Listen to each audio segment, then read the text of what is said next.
Fórmula TV se encuentra estos días en Vitoria y hemos dicho, Héctor, ¿con quién mejor podemos quedar para pasar un ratito agradable que con Miguel Ángel Silvestre? No hay nadie mejor. Y nada, pues estábamos aquí en el centro de la ciudad, hemos visto la tienda Movistar y hemos dicho, para adentro. Ya que estamos, Miguel Ángel, ¿cómo estás? Muy bien, muchas gracias. Bueno, y encima te hemos traído a todo este público. Por favor, un aplauso para Miguel Ángel. Muchas gracias. Estamos bien acompañados. Estamos bien acompañados. Sí. Hoy queremos hablar contigo sobre tu nueva serie, En el Corredor de la Muerte, el último proyecto de Movistar Plus con Bambú Producciones, que yo creo que es un proyecto que va a marcar un antes y un después en tu carrera, tanto en lo personal como en lo profesional. No sé si estás de acuerdo. No lo sé. La verdad que creo que es la suma de muchas cosas las que apoyan tu carrera.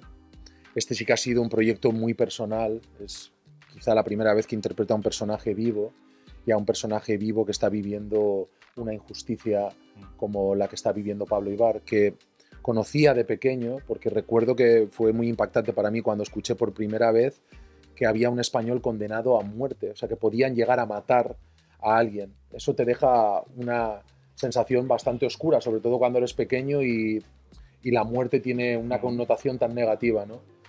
Y el hecho de pensar que todavía hoy por hoy existan sistemas judiciales que permitan la pena de muerte, me parece muy escabroso y muy osado también por parte del ser humano de ser capaz de emitir un juicio tan rígido contra otro ser humano sin tener, y en este caso en concreto, sin tener ninguna prueba.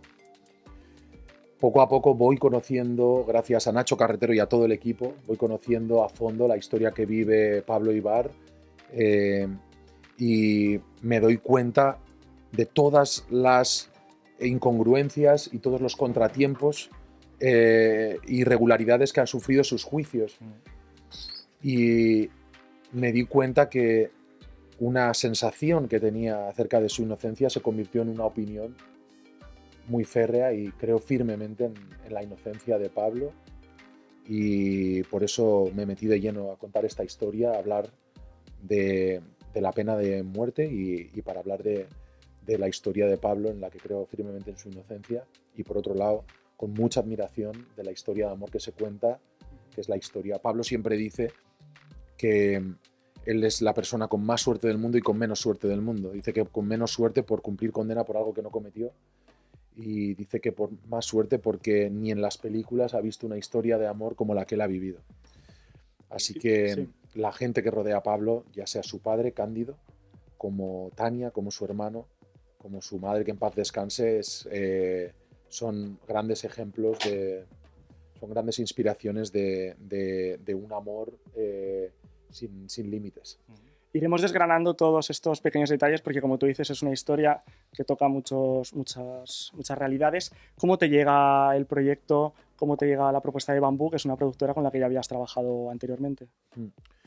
Bueno, yo estaba en Los Ángeles, en la habitación, porque curiosamente me acuerdo de todo, y recuerdo la llamada de mi representante con ¿tú te acuerdas de Pablo Ibar, el chico? Yo, sí, y tal, pues van a hacer la serie, quieren hacerte una prueba, hay varias cosas, ¿no? O sea, hay varias cosas técnicas que quieren probar, y hay otros actores también que están ahí. Mandé una prueba, luego el director pidió que me quería conocer, hice otra prueba con él en Lavapiés, en Madrid, de 4 horas y media, y luego me dieron la buena noticia, ¿no? Que siempre pues son muchas veces las que te dicen que no. Cuando de repente te dicen que sí, es una gran noticia, pero en este caso necesitaba unos días para asegurarme de que quería contar esta historia, ¿no? De no solo tener una sensación, sino una opinión.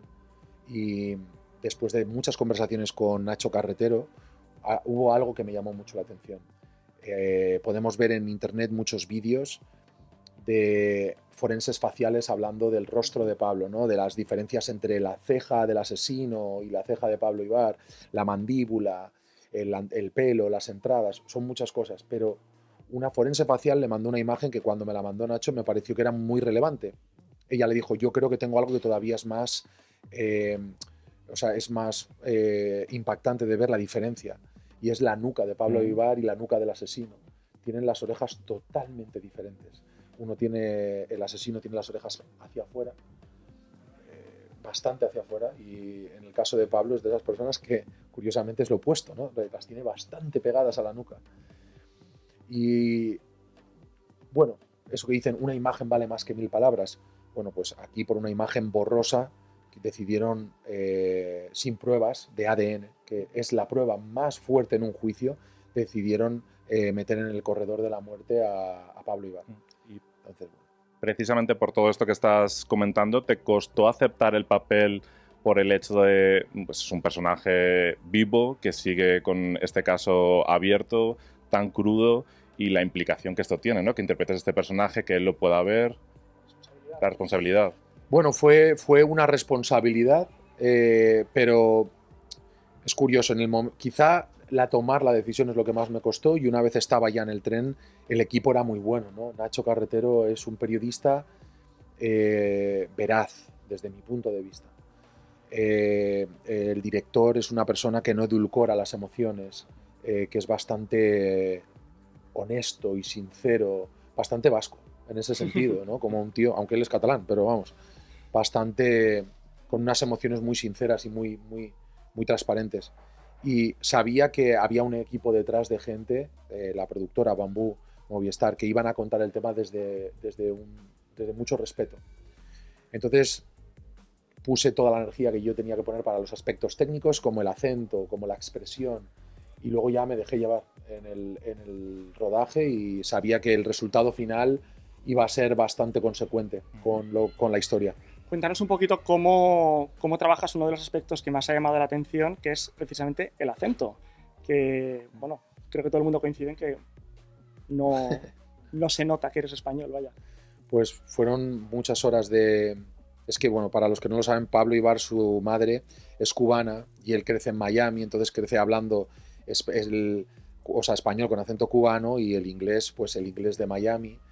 Y es curioso como hay veces que le sale una palabrita, ¿no? Como en español, Sí. que de su padre. Pero bueno, eso fueron horas, y también tuve la suerte de poder ir a Cuba, y la mujer que hace de mi madre, Laura de la Uz, me acogió como una madre de verdad en Cuba, y allí empecé a coger un poco no solo el tono, sino la musicalidad y la expresión del idioma, del acento. Y luego tuve un buen equipo aquí.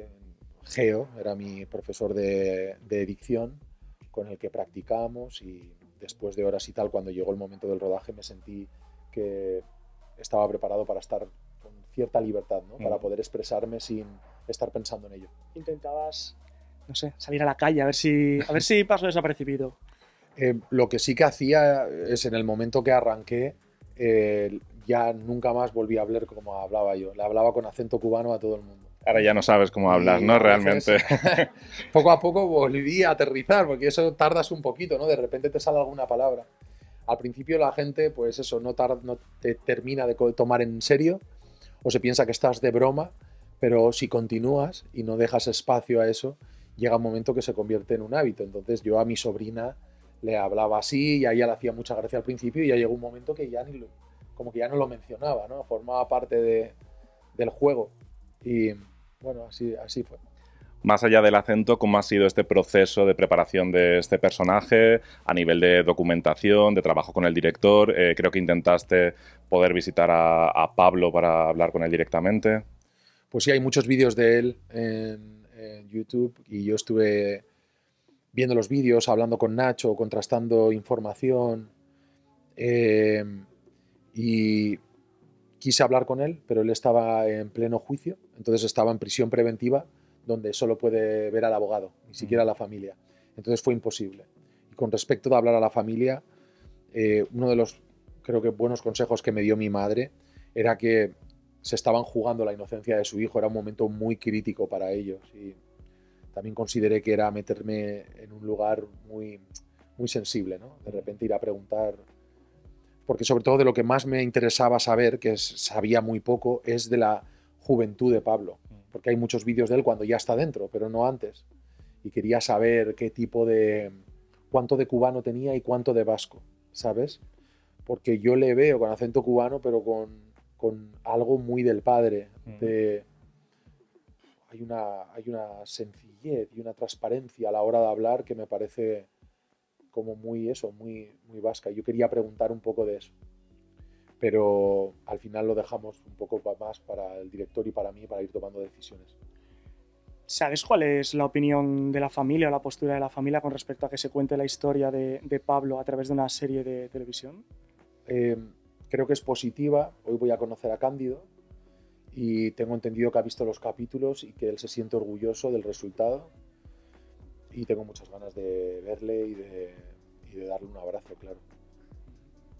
Bueno, vamos a hablar también de... Yo creo que inevitablemente cuando te preparas un personaje de este tipo o una historia de este tipo, te planteas cosas a un nivel que no te habías planteado con anterioridad, ¿no? O sea, reflexionas sobre aspectos como la pena de muerte, la cadena perpetua y este tipo de cosas. No sé si a ti eso te ha hecho un poco de mella. Sí, fíjate, nunca me gustó, porque si miro para atrás me doy cuenta que nunca me ha gustado tener una opinión sobre las cosas. Es como que me he cuestionado y me he puesto más en duda yo antes de tener una opinión. Pero aquí era inevitable. Por lo menos, yo a veces lo dejo todo en sensaciones, ¿no? Y me muevo, pero sin cerrar finalmente el juicio. En este caso sí que tenía que tener una opinión con respecto a la pena de muerte, de la que estoy en contra. Por otro lado, es inevitable cuando cuentas una historia que habla de la libertad. Creo que la labor de un actor es cómo puedo extrapolar yo el sufrimiento de alguien al que le quitan la libertad, ¿no? Que es no tener libertad. Te das cuenta del privilegio, ¿no? Te das cuenta del privilegio de lo que es ir al mar, por ejemplo, o a la naturaleza, en lugares donde está la mayor expresión de libertad. Y también te das cuenta de lo injusto que es cuando nosotros mismos nos encerramos en obsesiones, en preocupaciones por las que he pasado en muchos momentos y he podido decir que poco libre he estado ahí, ¿no? Para poder disfrutar de la espontaneidad de lo que te ofrece el momento. Entonces sí, son muchas cosas en las que ha sido inevitable que me han rondado la cabeza mientras hemos estado haciendo este proyecto. Además, durante el rodaje de este proyecto habéis ido recibiendo algunas malas noticias sobre la evolución del caso de Pablo. ¿Cómo se ha ido afectando esto durante el rodaje cuando estabas completamente metido en el personaje? Sí, la verdad que mucho más de lo que nosotros nos pensábamos que nos iba a afectar. Ya te digo, cuanto más conoces la historia de Pablo Ibar y todo lo que está sufriendo y todas las manipulaciones que hay detrás, te das cuenta de la gran injusticia, ¿no? Entonces, como espectador o como televidente, cuando ves una noticia, vives la injusticia, pero cuando estás dentro todavía y estás contando una historia que quieres que se sepa y que la gente la conozca, pues el mazazo fue doble. La verdad que nos cogió a todos desprevenidos. Yo quiero tener todavía la esperanza de que ahora están interpelando al juez y que ojalá el Tribunal Supremo pueda darle un juicio justo a Pablo, que es la inocencia. Hablas del mazazo de esta sentencia. Vosotros, bueno, o el equipo de la serie quería producir la serie con cierto apego a la actualidad, y entiendo entonces que estaba relativamente abierto el guión al final. El guión cambió en varios momentos. Teníamos 2 finales, finalmente se quedó en un final que terminaron de limar. Y sí, hemos ido cabalgando a la vez que estaba sucediendo el juicio, hemos ido contando nosotros la historia. Yo creo que ahí había muy buena disponibilidad por parte del director, que estaba muy abierto a descubrir el proceso, o sea, a descubrir el resultado en el proceso, ¿no? Y bueno, ahí hemos estado. ¿Estás abierto a lo mejor a que la historia pueda seguir desarrollándose en un futuro, esperemos que con un final feliz? Ese es el sueño, hacer el 5º capítulo en el que hablemos de lo que todos queremos, ¿no? Que es que por fin a Pablo le han dicho inocente y puede volver a España, que es uno de sus deseos. Él vivió muchos años en Miami y su deseo es volver al País Vasco, volver a España. Es una historia muy universal. O sea, creo que es muy fácil empatizar con Pablo por muchos motivos distintos. Uno de ellos es la privación de libertad. Otro motivo es esta injusticia que sientes un poco que te puede afectar a ti en cualquier momento o a cualquier persona, que puedes caer en en esta especie de ciclón, en esta especie de trampa del sistema legal que te puede afectar en cualquier momento. Y bueno, no sé si en concreto en Estados Unidos se mezcla además el tema del racismo, ¿no? Que también es algo que abordáis en la serie. Sí.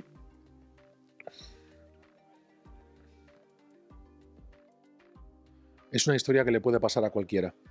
Es una historia que nos podría pasar a cualquiera de nosotros si estuviéramos en Miami en una época, con un corte de pelo característico de la época, con un bigote característico de la época. Era curioso cuando estábamos rodando y está la escena del reconocimiento, que trajeron a 5 chicos o 6 chicos que, si la imagen es borrosa, todos nos podíamos parecer los unos a los otros. Nos podría pasar a todos. Y es inevitable contar esta historia y realmente ¿no? y vivir un poco como ese dolor. Tiene mucho que ver con todas las injusticias que hay en la vida, donde hay una pregunta que una vez escuché en una función de teatro que decía: ¿qué es mejor, ser feliz o tener razón? Yo creo que muchas veces el ser humano como divaga entre esas dos cosas, ¿no? Entre ser feliz o tener razón. En este caso es un caso muy extremo, ¿no? El que vive Pablo. Luego hay otros casos para eso, pero sí. Con un caso tan extremo como este de Pablo, a nivel actoral, ¿cuesta mucho salir de este personaje después de tantos meses de trabajo? Bueno, sobre todo porque está presente, ¿no? Tanto mi madre como yo formamos parte de la asociación de Pablo Ibar, estamos al corriente de todas las noticias que salen, cada X tiempo sale siempre una noticia y claro, va a ser algo que nos acompañará. Y la manera de salir de todo esto, yo creo, a mí me funciona para salir de los personajes, pero este, ya te digo, no es un personaje fantástico en el que tú creas algo y poco a poco lo vas dejando atrás, como otros personajes que he podido hacer, como el Duque o como pues Lito de Sense8. Es un personaje que existe. Entonces creo que es más difícil. Yo creo que el deporte funciona muy bien y estar con tu familia también, porque inevitablemente te conecta con unas raíces que hace que vuelvas un poco a ti. Ha sido sin duda un personaje difícil de llevar a cabo, pero por lo que has contado hoy en la rueda de prensa, has estado muy bien acompañado en el equipo. Contabas, aquí en el suelo no se va a ver en cámara, pero bueno, aquí en el suelo tenemos como el espacio que sería equivalente al tamaño de la celda de Pablo. Contabas que afortunadamente tú nunca has sentido la sensación de estar en un sitio así encerrado, porque en la cuarta pared tenías muy buena compañía. Vale, sí, te iba a decir, sí, aquí está la cama. La cama, tal, sí. Ahí está la mesita, aquí estaba el espejo. Uh-huh. Que no tienen espejo. Porque una de las medidas importantes que tienen en el corredor de la muerte es medidas antisuicidio, entre otras cosas. Uh-huh. Luego me gustaría recalcar, honestamente, que la serie se divide, yo creo que en 3 porciones, ¿no? Una parte judicial, donde están todos los entramados, que parece un thriller, porque es increíble la de giros que hay, que hubo y que están habiendo en la vida real, e injusticias. Hay una parte muy importante que es la historia de amor de Pablo y Tania, que es lo que hace su historia de una manera muy, muy épica, algo de lo que Pablo hace mucho hincapié. Y luego hay una parte de acción que tiene más que ver con el primer capítulo, porque parece que, bueno, es cierto, estamos hablando de todo esto, pero sí, bueno, es que cuando he dicho antisuicidio me ha parecido que, bueno, es la realidad, es la cruda realidad, pero sí, es impactante. Perdón, entonces comentabas eso, que Sí. la cuarta pared que afortunadamente nunca se cerró y que tenías ahí el apoyo del equipo, Claro, ¿no? esta pared de aquí se abría, esa pared de ahí se abría, entonces, claro, te dicen, he rodado en más cárceles y en otros proyectos también. Claro, a mí cuando me dicen, ¿y qué se siente al estar encerrado entre 4 paredes? Y digo, bueno, sería muy osado, ¿no? Por mi parte decir, wow. La gran verdad es que la cuarta pared, yo allí tengo al cámara, al foquista, al de la percha de sonido, y lo que recibes de ese espacio es apoyo, cariño, compañerismo. Claro, un preso en el caso de Pablo Ibar, es un terreno muy hostil. Son 4 paredes de odio, de injusticias, de incertidumbre. Entonces, bueno, creo que el apoyo de la iluminación, del director, y yo intentando estar lo más relajado posible para poder llevar a cabo todas esas direcciones, cuentan la angustia de un preso, pero yo no sentí esa angustia. Detrás de esa cuarta pared también tenías a Bambú Producciones, una productora con la que ya has trabajado durante mucho tiempo, con la que vuelves a casa no solo con este proyecto, sino también para el final de Velvet, que se cierra ahora ya con Velvet Colección. ¿Cómo ha sido este regreso para despedir definitivamente la serie? Muy, muy bien. La verdad que fue muy satisfactorio de repente volver a coincidir con Paula, con Javier Rey, con Marta Azas y tener ahí esas escenas juntos. Con Asier Echandía, Vasco también. Fue bonito y creo que cumple las expectativas de los fans de Velvet, ¿no? Hay enredo, hay amor, hay un poco de comedia y creo que lo van a agradecer. Creo que estabas un poco dormido en el rodaje, ¿no? He leído por ahí. ¿Eso has leído? Sí, que te tomaste una pastillita y estabas un poco sí. dormido. Cometí ese error. Me tomé una pastilla que no me hizo efecto hasta que llegué al rodaje. Porque me recogieron a las 3 de la mañana ese día. Entonces me la tomé a las 9 de la noche y digo, aunque sea duermo 3 o 4 horas. Porque si no a las 9 no te duermes. Entonces me hizo efecto cuando llegué allí.